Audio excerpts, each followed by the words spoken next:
guys, Fat Man's here.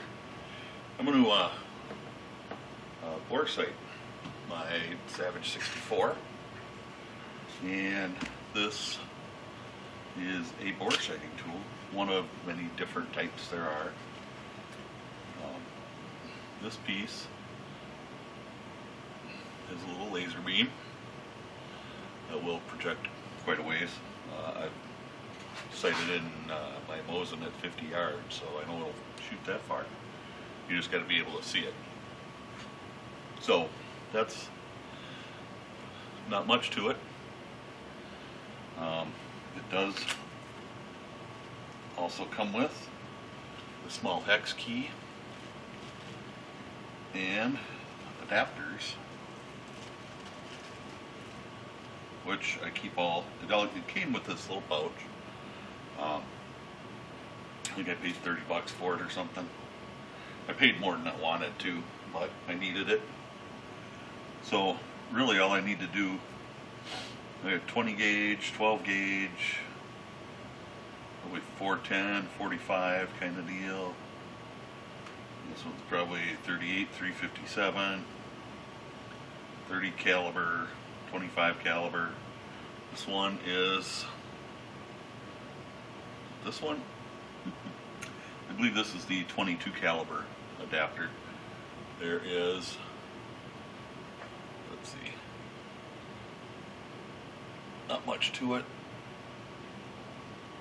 but the end of this is threaded, so you want to just screw this in, and that's what the X key is for. I've never needed it yet, but you just, let's see, the end is tapered, so the farther you screw this in, the more it spreads out.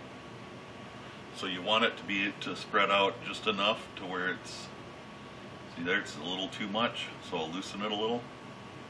But it doesn't take much until it'll fit down that bore.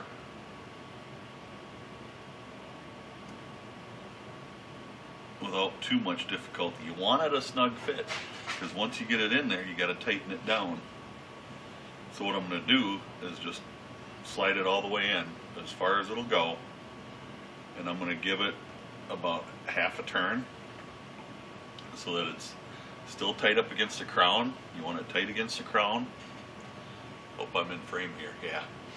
So you want it tight up against the crown, and that half a turn will, this adapter will sit into the grooves of the rifling, and as you tighten this down, or as you turn that to tighten it, the grooves hold this piece, so it tightens in there and it's not going anywhere.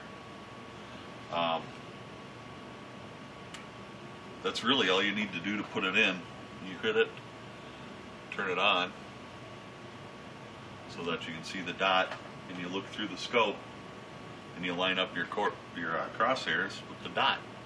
It seems pretty simple. It's really not too tough.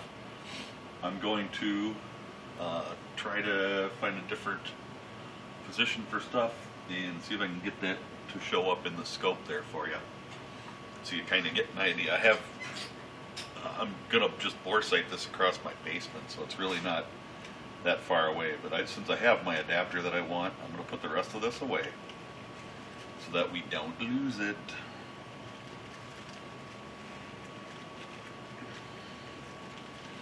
I'm not gonna, get too carried away here, because I gotta put the other one in there too.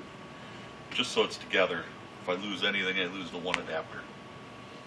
So, give me a couple minutes. I'm gonna switch this around and point at something somewhere, so you can kind of get an idea of what it looks like through the scope. I'll be back in a minute.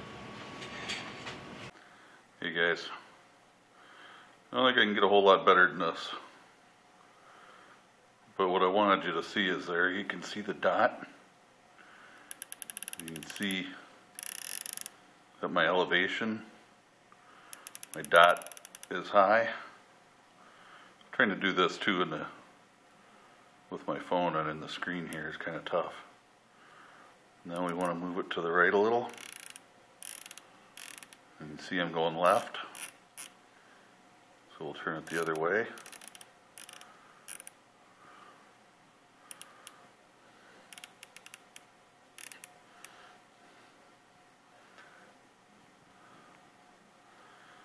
And pretty much, that's how you bore sight. The laser is in line, perfect alignment with my bore. So in theory, the bullet coming out of the end of the barrel should hit exactly where that dot is at this range. Now granted, this is maybe 25, maybe 30 feet across my basement, so it's not real far.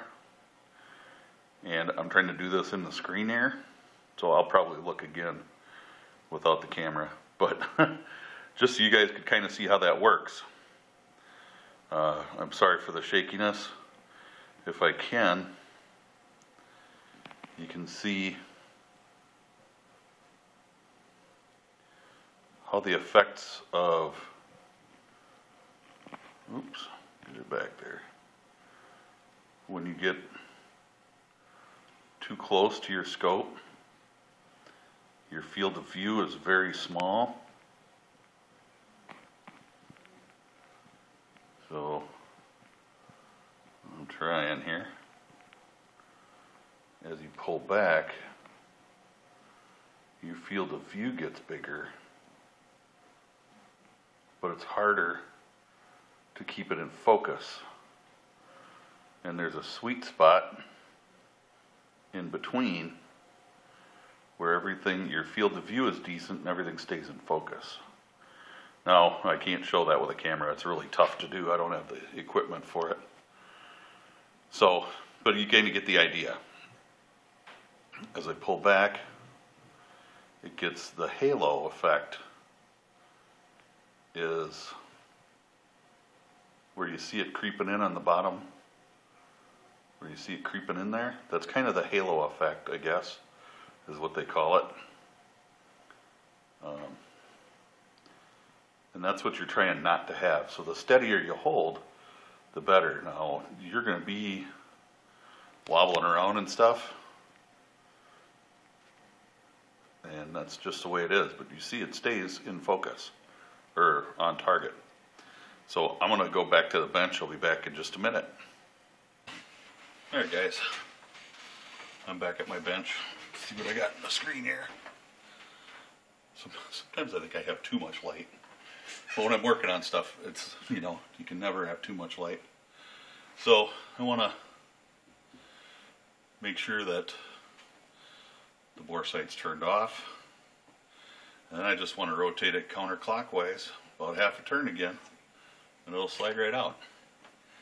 I'm going to just unscrew my adapter, double check, make sure the sight is turned off.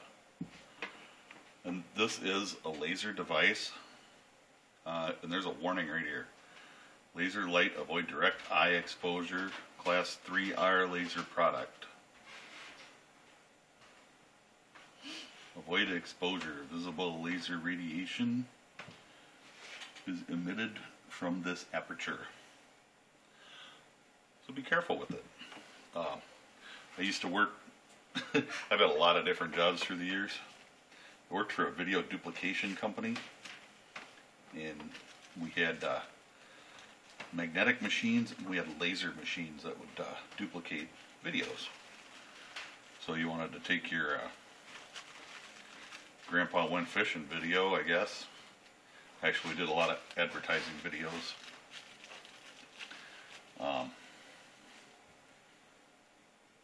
And we had laser machines that operated using laser to heat and realign particles.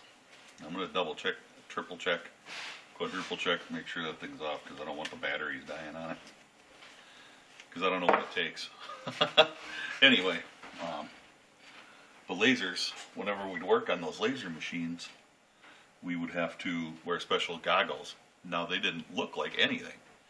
Really, they looked like goggles that were just plain glass. But I know that they had a special coating on them or something that kept the laser light from harming your eyes. So don't be looking at these things. Same with like laser pointers and stuff. Come on.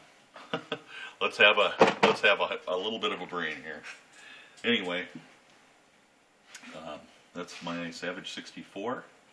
We got the Cabela's Pine Ridge tactical scope on it, and we're all bore sighted. So there isn't much more that I can say. So stay safe. God bless. Please leave comments, subscribe. Got any ideas for stuff that you want to see, let me know. And you guys have a great weekend. We'll see you in the next video. God bless.